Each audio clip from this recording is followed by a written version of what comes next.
Hello नमस्कार, कैसे हैं आप सब लोग। मेरा नाम है राज राजौरिया और स्वागत है आपका एक बार फिर एक और नई वीडियो के साथ राजौरिया साइंस एकेडमी पर। तो हम पढ़ रहे हैं क्लास 10th का चैप्टर 6 जिसका नाम है कंट्रोल एंड कोऑर्डिनेशन। तो जब चैप्टर का ओवरव्यू हमने देखा था तो हमने पढ़ा था कि हम इस पूरे चैप्टर के अंदर तीन चीजें पढ़ने वाले हैं। एक ह्यूमन नर्वस सिस्टम के बारे में, एंडोक्राइन सिस्टम के बारे में और प्लांट मूवमेंट और प्लांट हार्मोन्स के बारे में। ठीक है, तो जो पार्ट फर्स्ट था ह्यूमन नर्वस सिस्टम, जिसमें हमने ब्रेन और स्पाइनल कॉर्ड के बारे में पढ़ा था, तो वो पूरा टॉपिक हमने कवर कर लिया है इसके पहले वाले लेक्चर में। जिन भी बच्चों को ब्रेन और स्पाइनल कॉर्ड बहुत अच्छे से पढ़ना है, बहुत अच्छी स्कोरिंग करना है एग्जाम में, तो मेरे वो दो लेक्चर आप जरूर देखना। ठीक है, और जो इस चैप्टर का अगला पार्ट है इंडोक्राइन सिस्टम, कौन सा है? Endocrine system part 2। ठीक है, तो इंडोक्राइन सिस्टम को आज हम पूरा अच्छे से, कितने इंडोक्राइन सिस्टम के अंदर कौन कौन सी ग्लैंड्स हैं, कौन सी ग्लैंड्स से कौन से हार्मोन्स निकलते हैं, पर्टिकुलर हार्मोन्स के हम फंक्शंस को अच्छी तरह से डिस्क्राइब करके बहुत अच्छे से पढ़ने वाले हैं। ठीक है, तो ये डायग्राम का ओवरव्यू है कि हमारी जो ग्लैंड्स होती है, हमारी इंडोक्राइन ग्लैंड्स होती है, उनकी लोकेशन कहाँ कहाँ होती है, इस डायग्राम के माध्यम से हम समझने की पूरी कोशिश करेंगे। ठीक है, तो हमने ब्रेन पढ़ा था। इस डायग्राम को आप बहुत अच्छे से अपनी बुक के अंदर बना लेना, क्योंकि ये डायग्राम आपको हर एक ग्लैंड्स की पर्टिकुलर जो लोकेशन है उस लोकेशन के हिसाब से आपको याद करने में हेल्प करेगा। ठीक है, मैं आपको इसको बहुत इतने अच्छे से, इतने इजी तरीके से समझाऊंगा कि आपको ये लाइफ टाइम याद रहेगा। ठीक है, तो इत्मीनान से बहुत अच्छे से आप देखना। ठीक है, हमने ब्रेन पढ़ा था। ठीक है, ब्रेन के अंदर हमने पढ़ा था कि हाइपोथैलेमस होता है। तो जो ब्रेन होता है उसका जो सेंटर पॉइंट होता है वो होता है हमारा हाइपोथैलेमस। ठीक है, हमने पढ़ा था। तो ये है क्या, हमारा ये बीच वाला भाग होता है हाइपोथैलेमस। ठीक है, और हाइपोथैलेमस के अंदर एक ग्लैंड्स होती है। देखो मैंने मार्क करके रखा है, हाइपोथैलेमस के अंदर एक ग्लैंड है ये, इस ग्लैंड को हम बोलते हैं पिट्यूटरी ग्लैंड। ठीक है, हो गया पिट्यूटरी ग्लैंड। और उसी के जस्ट पास में हमारे जो कान होता है उसके थोड़ा सा ऊपर हमारे जो मेड्यूला, यहाँ हमारा मेड्यूला होता है, पोन्स होता है, उसके नीचे हमारा मेड्यूला होता है। उसके जस्ट ऊपर जाएंगे हम तो कौन सी ग्लैंड होती है? वो होती है हमारी पीनियल ग्लैंड। कौन सी ग्लैंड? Pineal gland. तो तीन चीजें आपको ब्रेन से याद होगी, जो इसके पहले वाला पार्ट हमने पढ़ा था उसके अंदर से आपको याद होगी कि ब्रेन के अंदर हमने हाइपोथैलेमस को पढ़ा था, पिट्यूटरी ग्लैंड्स को पढ़ा था और पीनियल ग्लैंड्स को पढ़ा था। ठीक है, आप बस अच्छे से देखते रहिए, एक एक ग्लैंड्स को हम इतने अच्छे से और इतने आसान तरीके से पढ़ेंगे कि आपको एग्जाम में कोई भी प्रॉब्लम नहीं आने वाली। ओके, ठीक है, तो ब्रेन के अंदर कितनी हो गई, हमारे मस्तिष्क में कितनी ग्लैंड्स होती है? तीन ग्लैंड्स होती है, हाइपोथैलेमस, पिट्यूटरी और पिनियल ग्लैंड। ठीक है, तीन ग्लैंड्स हो गए। उसके थोड़ा सा नीचे आते हैं तो जो हमारा गला होता है, हमारा जो गला होता है यहाँ पर दो ग्रंथियां पाई जाती है। एक होती है थायराइड ग्लैंड और एक होती है पैराथायराइड ग्लैंड। ठीक है, तो जो थायराइड ग्लैंड होती है, जो फ्रंट साइड होती है, हमारे जो नेक होता है, हमारा जो गला होता है, उसके जो फ्रंट साइड होती है वह होती है हमारी थायराइड ग्लैंड। कौन सी ग्लैंड होती है? हमारी थायराइड ग्लैंड। इनकी संख्या कितनी होती है? दो। ये दो बिल्कुल जो मटर का दाना होता है ना, मटर के दाने जैसी दो फ्रंट साइड में होती है। ठीक है, तो वो कौन सी होती है? हमारी थायराइड ग्लैंड्स। और इन्हीं ग्लैंड्स के जस्ट पीछे हमारी जो गर्दन है पीछे की साइड, टोटल कितनी पैराथायराइड ग्लैंड्स होती है? चार। कितनी? चार। ये पीछे की साइड होती है, दो इस साइड और दो इस साइड। तो पीछे की साइड कितनी पैराथायराइड ग्लैंड्स होती है? चार।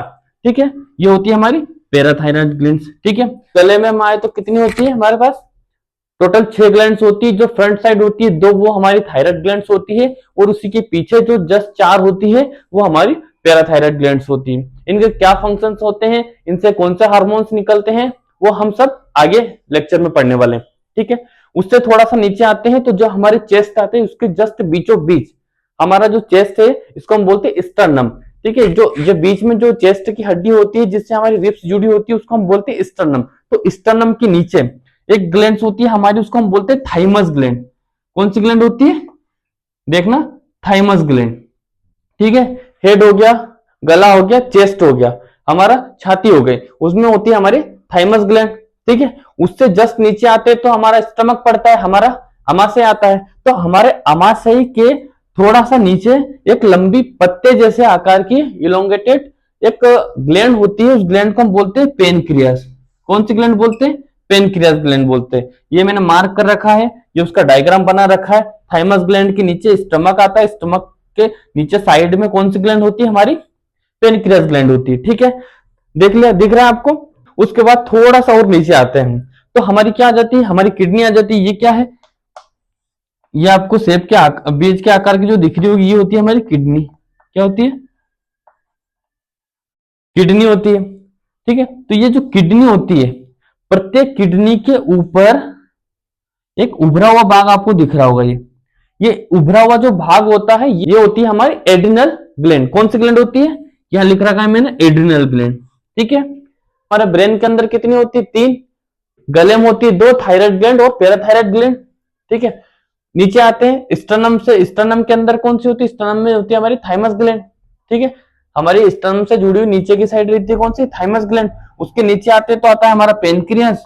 ठीक है, ये पेनक्रियास जो होती है मिक्स ग्लैंड होती है। ये क्या होती है मैं आपको आगे अच्छे से बता दूंगा।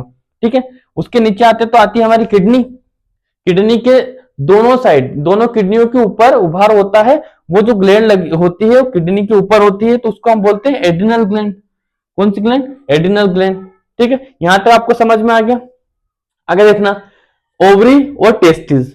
तो जो फीमेल होती है, ठीक है, फीमेल के अंदर क्या होती है, ओवरी होती है, और जो मेल होता है उसके अंदर टेस्टिस होता है। देखना, ओवरीज इन फीमेल और टेस्टिस इन मेल।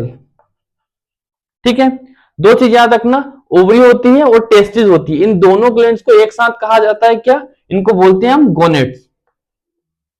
क्या बोलते हैं, गोनेट्स बोलते हैं दोनों को एक साथ, टेस्टिस को और ओवरीज को, दोनों को क्या बोलते हैं, गोनेट्स कहा जाता है। मेल के अंदर अगर हम बात करते हैं तो मेल के अंदर होती है टेस्टिस, और फीमेल की अगर बात करते हैं तो फीमेल के अंदर होती है हमारी ओवरीज। ठीक है, तो ये क्या है, हमारी सब इंडोक्राइन ग्लैंड्स होती है। कौन सी ग्लैंड है हमारी, सब इंडोक्राइन ग्लैंड्स होती है। इंडोक्राइन ग्लैंड्स क्या होती है, एक्सोक्राइन ग्लैंड्स क्या होती है, ये हम पूरा डिटेल में अभी पढ़ने वाले हैं। एक बात और, 10th के सिलेबस में एक्सोक्राइन ग्लैंड के बारे में नहीं दिया गया है, आपको सिर्फ 10th में क्या पढ़ना है, इंडोक्राइन ग्लैंड। ठीक है, फिर भी मैं आपको बेसिक बता दूंगा कि एक्सोक्राइन ग्लैंड क्या होती है और इंडोक्राइन ग्लैंड्स क्या होती है। ठीक है, तो मेरे साथ बने रहने के लिए मेरे चैनल को सब्सक्राइब कर लीजिए, बेल आइकन को दबा लीजिए ताकि नोटिफिकेशन आप तक बहुत जल्दी पहुंच जाए, और वीडियो को शेयर कर दीजिए अपने दोस्तों के साथ ताकि इस वीडियो का लाभ वो भी उठा पाए। ठीक है, यहां से पढ़ने के बाद आपको कभी कहीं से ग्लैंड्स को पढ़ना नहीं पड़ेगा, मैं आपको इतने अच्छे से पढ़ाने वाला हूं। एक एक ग्लैंड्स को बहुत बारीकी से हम बहुत अच्छे से पढ़ने वाले हैं।